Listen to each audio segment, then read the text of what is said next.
مگو فردا که فرداها گمان است، وفاتی پیر و نورویان عیان است.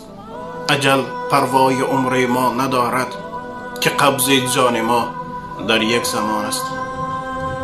جوانی را به طاعت پشت سر کن، جهانت را به چشم دل نظر کن.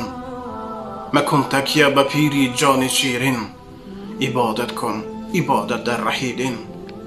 ز اقبال جز حقیقت کی شنیدی، یقینت می کنم جز حق ندیدی. واقعا چخیلی که اکی محمد اقبال رشی می فرماید دوستی من، تو مگو که امروز فردا نماز می خوانم، فردا روزه می گیرم، فردا عمل صالح می کنم. نه، تو امروز شکر هر دقیقه کن، امروز نماز و روزه را گذار، فردا اگر الله نصیب کرده باشد می بینی.